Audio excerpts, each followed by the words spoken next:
Dito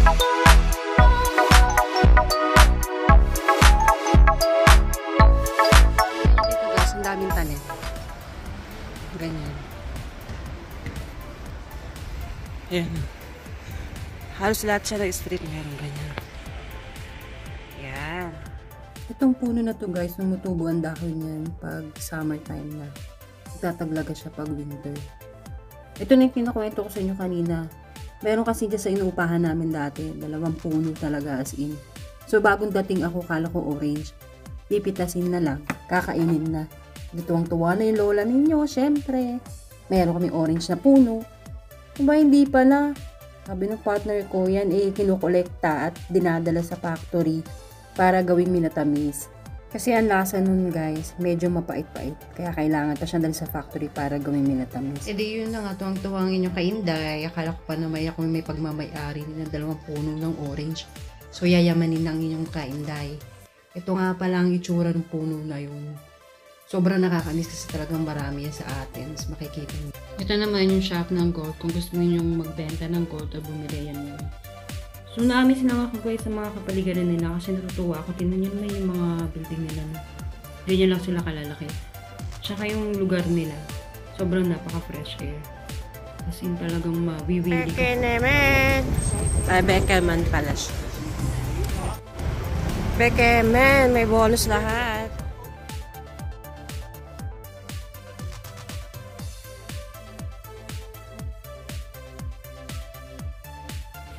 Kalapati guys pili na, libre pili dyan nalabang ko to, ito may taba-taba yun mula Greece hanggang Pilipinas, sinong pupusta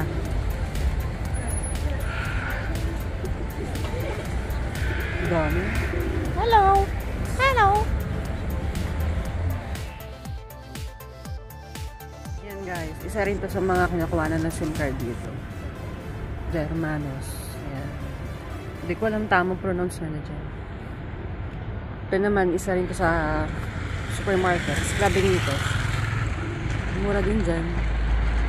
Diba? Paano nyo mababasa yung mga letter na yan? Kailangan nyo maintindihan. Kaya yan ang isa sa pinag-aaralan namin. Ngayon, pag-present ka lang ng passport, bibigyan ka nila siya ng SIM card. Ayan, nandito tayo ngayon, guys! Makikita nyo yung mga lugar natin dito. Ayan, sa supermarket dito. Mura din dyan. Lahat naka-jacket kasi sobrang lamig. Hello, Mr. Suave! Papakita ko naman sa inyo, diba, yung mga sabi ko sa inyo makikita nyo sa mga street. Diba?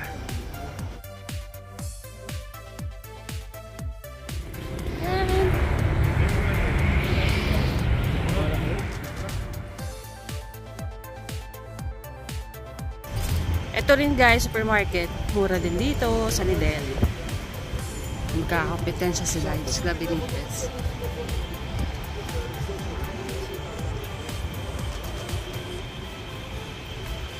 Diba ang ganda? Sobrang lamig dito ngayon guys. Kaya lahat ng tao ito naka-jacket. Gusto kong kinukuhanan yan guys. Kasi nagagandaan ako sa background niya. Tingnan mo yung view niya guys. Bundok, diba? Lalo pag makikita mo siya sa malapitan. Ang ganda, grabe. Nakaka-relax siyang tingnan. Tsaka ang ganda kasi ito yung apartment nila. Nakikita mo yung style ng apartment nila guys. So pag nandiyan ka nakatayo, makikita mo kung ano itsura ng bahay. At saka yung sa background niya na bundok. Ang ganda. Ganda yung bundok na view nila guys. Ang ganda talaga. Nakaka-relax. Hello guys! Welcome to Likabitus. Ito na yung aking vlog sa Likabitus. So makikita nyo ang aking likuran guys. Ang ganda-ganda. Akala nyo kung ano lang yan. Mga bahay yan guys sa Athens. Sobrang liliit niya kasi ang taas-taas natin. Grabe.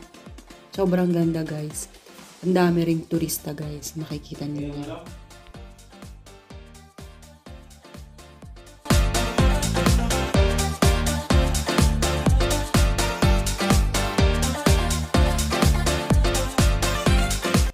So guys, andito na nga tayo sa entrance ng Likabitus. Di tayo bibili ng ticket sa loob niyan. May makikita ka rin dyan na souvenir shop.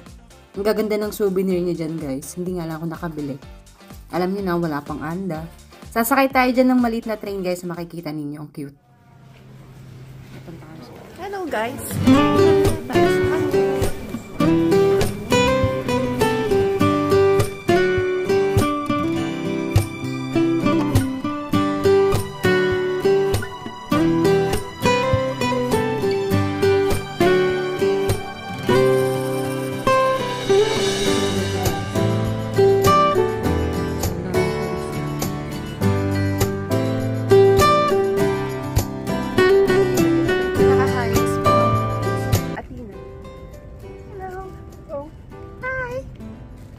Tayo mga kabayan nyo, grabe, ang ganda.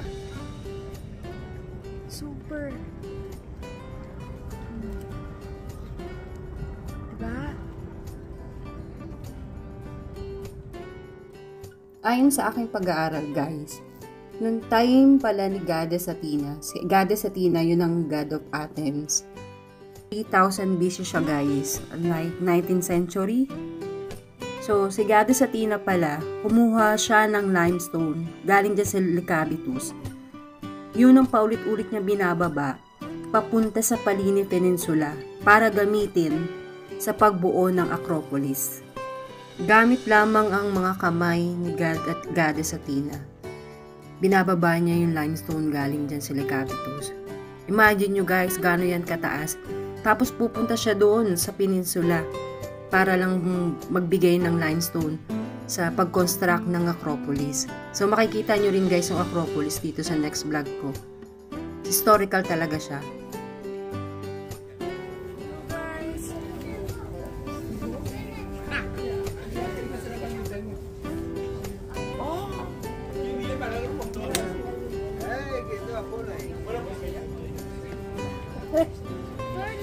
Wow, so nice.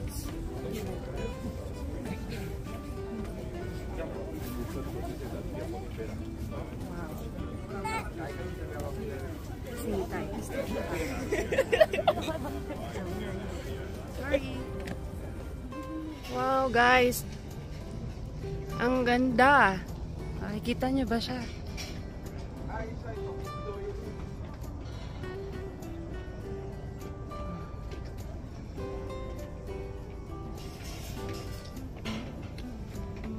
Grabe.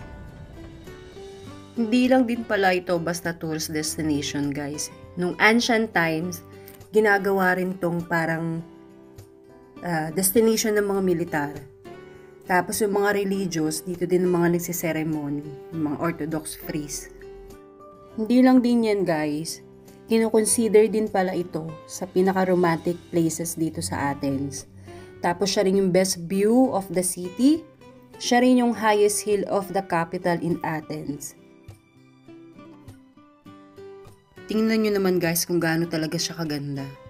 Lalo na pagpagabi na.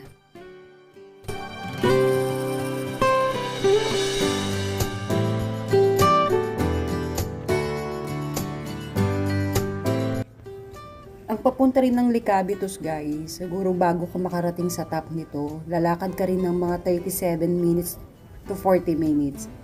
Ang sabi rin nila, marami kang masasalubong dito na gumagawa ng mga activities.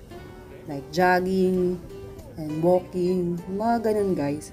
Kasi nga sobrang ganda. Pag pinatunog kaya ang kampana nito guys, hanggang saan mo siya maririnig sa baba. Kasi sobrang taas niya.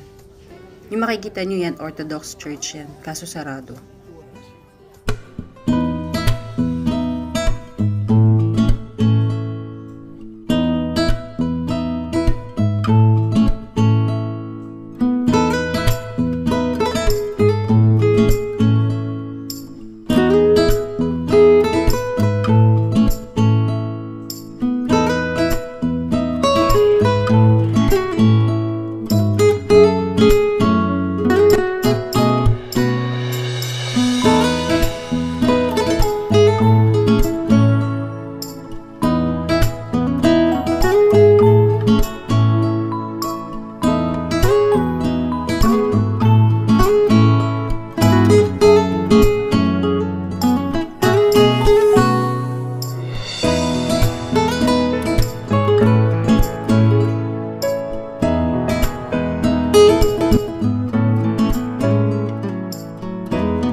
story na narinig guys na itong Licavitus pala, isa to sa Blessed Church dito sa Athena. So, pag pumupunta sila dito, talaga nagpipray sila at talaga natutupad yung prayers nila. Isa yon sa nagpatotoo sa akin. Greek mismo ang nagkwento sa akin nun.